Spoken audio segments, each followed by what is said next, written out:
Bismillahirrahmanirrahim.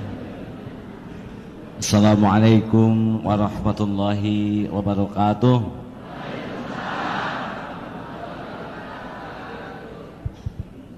Alhamdulillahi rabbil alamin. Allahumma salli wa sallim wa barik ala Muhammad wa ala alihi wa ashabihi ajma'in, amma ba'du. Ibu, bapak, mudah-mudahan hati kita jauh lebih sejuk daripada sejuknya AC di ruangan ini. Amin. Sebab apalah artinya udara sejuk kalau hati panas? Betul tidak? Mudah-mudahan hati kita jauh lebih lapang daripada ruangan ini. Apalah artinya ruangan lapang, rumah besar, halaman luas kalau hatinya sempit? Katanya masalah besar bangsa kita ini bukan kurang lapang tanahnya, tapi kurang lapang hati pemimpin dan rakyatnya. Di lapangan yang luas ada anjing, ada kerbau, ada ular, nggak apa-apa.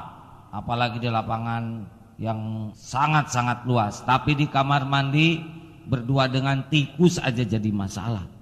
Apalagi berdua dengan kambing. Artinya apa? Orang-orang berhati sempit, perkara kecil jadi ribut masalah besar, apalagi perkara besar. Mudah-mudahan kalau saya lihat ini badannya gagah-gagah, mudah-mudahan hatinya jauh lebih gagah daripada badannya. Apalah artinya badan gagah, hatinya peot, betul tidak? Itulah sebabnya dalam kajian kita dalam kesempatan ini kita akan bahas sekelumit tentang bagaimana hidup indah dengan manajemen kolbu. Setuju? Kalau saya lihat dari depan ini wajahnya ada kemiripan, ini wajah-wajah banyak persoalan, ya. Ibu dan bapak sekalian, ayah saya adalah seorang pemuda desa yang pergi kuliah di Bandung, sekolah, dan akhirnya masuk tentara dan menjadi seorang perwira. Dan saya ingin sekali mengikuti karir ayah saya. Saya ingin menjadi akabri waktu itu, tapi tidak jadi karena kurang setengah senti. Dulu saya sedih sekali, tapi sekarang gembira sekali. Tidak jadi TNI, katanya jadi KAI. Kalau jadi tentara, teman-teman saya yang pakai baret merah, baret hijau itu paling top, sekarang baru naik ke letkol. Tapi dengan baret putih begini bisa menasehati jenderal begitu.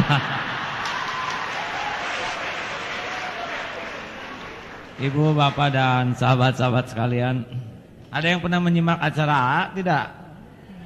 Sering ya. Saya biasa membawakan manajemen kolbu ini di RCTI setiap jam 5 pagi ya. Boleh saya menginformasikan dulu perkenalan ya, mungkin bapak-bapak belum kenal. Jadi alhamdulillah ayah saya sudah pensiun dulu di Pusenif. Lalu saya karena tidak jadi masuk ke tentara, jadi kuliahnya nggak nyambung, Pak. Ini benar-benar ini takdir yang tidak nyambung. Ya bayangkan, orang tua tentara, saya kuliahnya elektro, hobinya bisnis. Sekarang ngurus pesantren. Jadi kalau bapak ada yang pernah datang ke pesantren Darut Tauhid Bandung? Ada ya?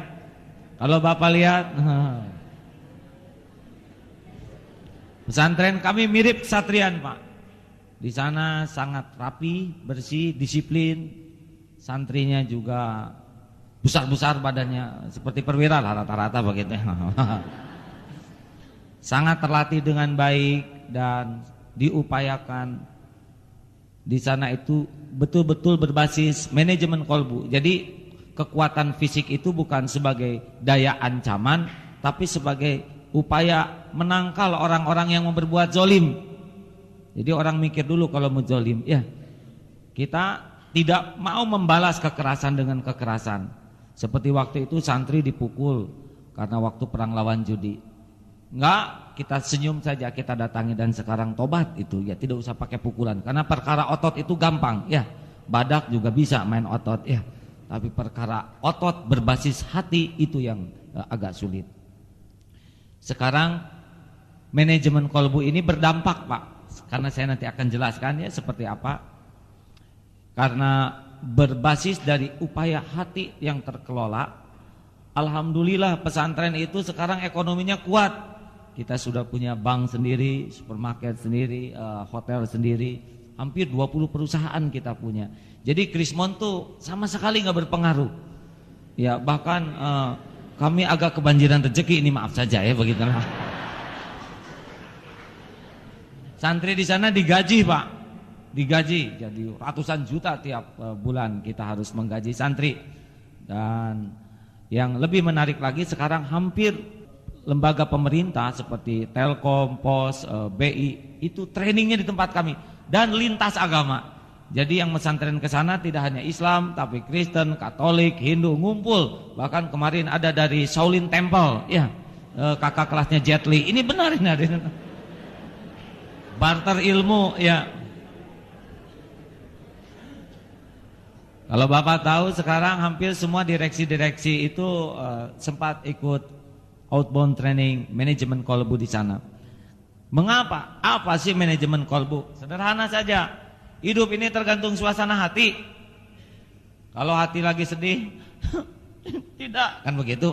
Jarang hati sedih kemudian terbahak-bahak, itu pasti ada sesuatu yang salah. Nah, kalau hati sedang gembira, yes, itu pasti. Hati marah, tidak. Hati jatuh cinta, fall in love. Wah, begitulah. Jalan jadi pelan itu ya. Di meja makan sering ngegambar, sering baca puisi, terang bulan di tepi. Itu udah gejala jatuh cinta itu. Jadi kalau suami ibu ya tiba-tiba nyanyi aja gitu ya, ini ada gejalanya. Walaupun tidak identik ya. Ibu dan bapak sekalian,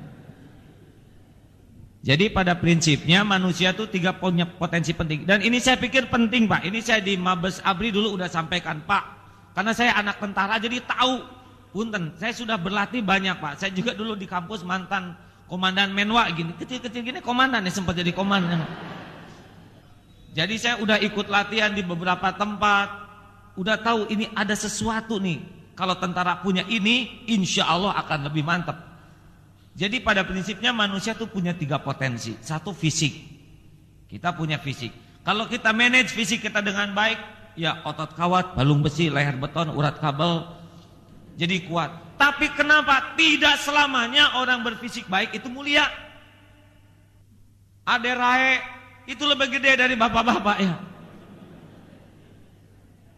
Syukurlah kalau Ade Rae soleh itu jadi udah fisik bagus, mulia. Tapi banyak preman-preman juga nggak kalah kekernya. Saya kira preman kurus kering jauh lebih aman daripada preman keker. Ya. Bapak-bapak jangan bangga dulu punya otot bagus, badak juga bagus, nggak sombong-sombong ya. Kalau tentara hanya ngandelin otot repot. Karena otot itu tidak identik dengan kemuliaan.